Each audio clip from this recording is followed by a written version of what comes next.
السلام علیکم ورحمۃ اللہ وبرکاتہ۔ ملفوظات حضرت مسیح موعود علیہ الصلاۃ والسلام، جلد اول، صفحہ 12 سے شروع۔ بسم اللہ الرحمن الرحیم، نحمدہ ونصلی علی رسولہ الکریم۔ جس قدر انسان کے تعلقات وسیع ہوتے ہیں اسی قدر اس کی خوابوں کا تعلق وسیع ہوتا ہے۔ 26 ستمبر کی صبح کو بعد نماز فجر حضرت اقدس نے فرمایا کہ اب میری حالت یہاں تک پہنچ گئی ہے کہ اگر کوئی خواب بھی آتا ہے تو میں اسے اپنی ذات یا نفس سے مخصوص نہیں سمجھتا، بلکہ اسلام اور اپنی جماعت ہی کے متعلق سمجھتا ہوں، اور میں قسم کھا کر کہہ سکتا ہوں کہ اپنے نفس کا ذرا بھی خیال نہیں ہوتا۔ چنانچہ رات میں نے دیکھا کہ ایک بڑا پیالہ شربت کا پیا، اس کی حلاوت اس قدر ہے کہ میری طبیعت برداشت نہیں کرتی، بائیں ہمہ میں اس کو پیے جاتا ہوں، اور میرے دل میں یہ خیال بھی گزرتا ہے کہ مجھے پیشاب کثرت سے آتا ہے، اتنا میٹھا اور کثیر شربت میں کیوں پی رہا ہوں؟ مگر اس پر بھی میں اس پیالے کو پی گیا۔ شربت سے مراد کامیابی ہوتی ہے، اور یہ اسلام اور ہماری جماعت کی کامیابی کی بشارت ہے۔ اصل بات یہ ہے کہ جس قدر تعلقات انسان کے وسیع ہوتے جاتے ہیں اسی قدر سلسلہ اس کے خواب کا بلحاظ تعلقات وسیع ہوتا جاتا ہے۔ مثلا اگر کلکتہ کا کوئی ایسا شخص ہو جس کو ہم جانتے بھی نہیں تو اس کے متعلق کوئی خواب بھی نہ آئے گی۔ چنانچہ کئی سال پہلے جب مجھے صرف چند آدمی جانتے تھے اس وقت جو خواب آتی تھی وہ ان تک ہی محدود ہوتی تھی، اور اب کئی ہزار سے تعلق رکھتی ہے۔ ادویات کے متعلق سلسلہ گفتگو کا چل پڑا، اور وہ اس تقریب پر کہ مولانا مولوی عبدالکریم صاحب کو کوئی دوا حضرت اقدس نے شب گزشتہ کو دی تھی، اس کے اثر کے متعلق حضرت نے دریافت فرمایا۔ اسی ضمن میں ایسٹرن سپر اور کچلا وغیرہ پر مختلف ذکر ہوتا رہا، اور ان کے خواص میں سے اعصاب کی تقویت کا تذکرہ ہوا، جس پر حضرت اقدس کو مولانا مولوی عبدالکریم نے اس امر کی طرف توجہ دلائی کہ اعصاب کے لفظ میں فلسفی بھی بھری ہوئی ہے، کیونکہ اعصابہ کے معنی باندھنا اور میٹھے اور پٹھے بھی انسان کے اعضاء کو رسیوں کی طرح باندھے رکھتے ہیں، اور بالمقابل فرد کے لفظ میں بجز لفظ کے کچھ بھی نہیں۔ اس پر حضرت نے فرمایا یہ بھی رسول اللہ صلی اللہ علیہ وسلم کا معجزہ ہے کہ الفاظ کے اندر علمی باتیں بھری ہوئی ہیں، اور عربی زبان اسی لیے خاتم السنہ ہے۔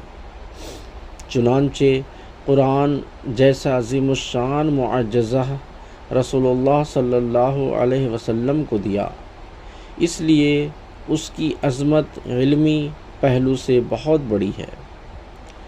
پھر اسی کے ضمن میں منن الرحمن کی اشاعت کے متعلق تذکرہ ہوتا رہا۔ حضرت نے فرمایا کہ بعض اسباب اور سامان کے بہم پہنچ جانے پر جو اس کے لیے ضروری ہیں شائع ہوں گی۔ پھر اسی ذکر میں آپ نے فرمایا میں نے بارہا ذکر کیا ہے کہ اللہ تعالیٰ نے 4 قسم کے نشان مجھے دیے ہیں، اور جن کو میں نے بڑے دعوے کے ساتھ متعدد مرتبہ لکھا اور شائع کیا ہے۔ اول، عربی دانی کا نشان ہے، اور یہ اس وقت سے مجھے ملا ہے جب کہ محمد حسین بٹالوی صاحب نے یہ لکھا کہ یہ عاجز عربی کا ایک صیغہ بھی نہیں جانتا، حالانکہ ہم نے کبھی دعویٰ بھی نہیں کیا تھا کہ عربی کا صیغہ آتا ہے۔ جو لوگ عربی املا اور انشاء میں پڑھے ہیں وہ اس کی مشکلات کا اندازہ کر سکتے ہیں۔ اور اس کی خوبیوں کا لحاظ رکھ سکتے ہیں۔ مولوی عبد الکریم صاحب سے مراد تھی، شروع سے دیکھتے رہے ہیں کہ کس طرح پر اللہ تعالیٰ نے اعجازی طور پر مدد دی ہے۔ بڑی مشکل آ کر یہ پڑتی ہے کہ جب ٹھیٹھ زبان کا لفظ مناسب موقع پر نہیں ملتا، اس وقت خدا تعالیٰ وہ الفاظ القاء کرتا ہے۔ نئی اور بناوٹی زبان بنا لینا آسان ہے، مگر ٹھیٹھ زبان مشکل ہے۔ پھر ہم نے ان تصانیف کو بیش قرار انعامات کے ساتھ شائع کیا اور کہا ہے کہ تم جس سے چاہو مدد لے لو، اور خواہ وہ اہل زبان بھی ملا لو۔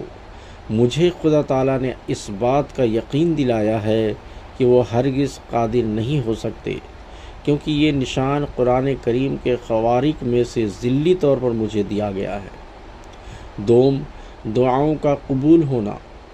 میں نے عربی تصانیف کے دوران ان میں تجربہ کر کے دیکھ لیا ہے کہ کس قدر کثرت سے میری دعائیں قبول ہوتی ہیں۔ ایک ایک لفظ پر دعا کی ہے، اور میں رسول اللہ صلی اللہ علیہ وسلم کو تو مستثنیٰ کرتا ہوں، کیونکہ ان کی طفیل اور اقتداء سے تو یہ سب کچھ ملا ہی ہے۔ اور میں کہہ سکتا ہوں کہ میری دعائیں اس قدر قبول ہوئی ہیں کہ کسی کو نہیں ہوئی ہوں گی۔ میں نہیں کہہ سکتا کہ 10,000 یا 2 لاکھ یا کتنی۔ اور بعض نشانات قبولیت کے تو ایسے ہیں کہ ایک عالم ان کو جانتا ہے۔ تیسرا نشان پیشگوئیوں کا ہے، یعنی اظہار علی الغیب۔ یوں تو نجومی اور رمال لوگ بھی اٹکل بازیوں سے بعض باتیں ایسی کہہ دیتے ہیں کہ ان کا کچھ نہ کچھ حصہ ٹھیک ہوتا ہے۔ جو غیب کی خبریں بتلاتے ہیں، چنانچہ سطیح بھی ایک کاہن تھا، مگر ان اٹکل باز رمالوں اور کاہنوں کی غیب دانی اور مامور من اللہ اور مکلم کے اظہار غیب میں یہ فرق ہوتا ہے کہ ملہم کا اظہار غیب اپنے اندر الہی طاقت اور خدائی ہیبت رکھتا ہے۔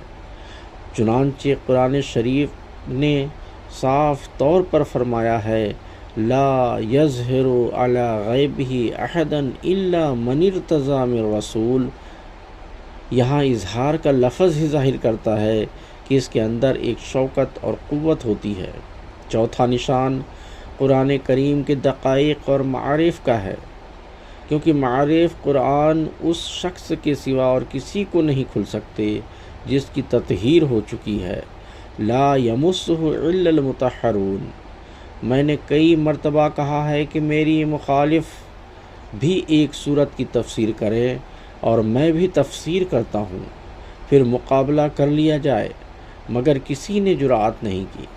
محمد حسین وغیرہ نے تو یہ کہہ دیا کہ ان کو عربی کا صیغہ نہیں آتا، اور جب کتابیں پیش کی گئیں تو بودے اور رقیق عذر کر کے ٹال دیا کہ یہ عربی تو اروا کو چالو ہے، مگر یہ نہ ہو سکا کہ ایک صفحہ ہی بنا کر پیش کر دیتا اور دکھا دیتا کہ عربی یہ ہے۔ غرض یہ 4 نشان ہیں جو خاص طور پر میری صداقت کے لیے مجھے ملے ہیں۔ از اخبار الحکم 8 اکتوبر 1898۔ آج کے لیے اتنا ہی۔ اللہم صلی علی محمد وعلی آل محمد کما صلیت علی ابراہیم وعلی آل ابراہیم انک حمید مجید۔ اللہم بارک علی محمد وعلی آل محمد کما بارکت علی ابراہیم وعلی آل ابراہیم انک حمید مجید۔ السلام علیکم ورحمۃ اللہ وبرکاتہ۔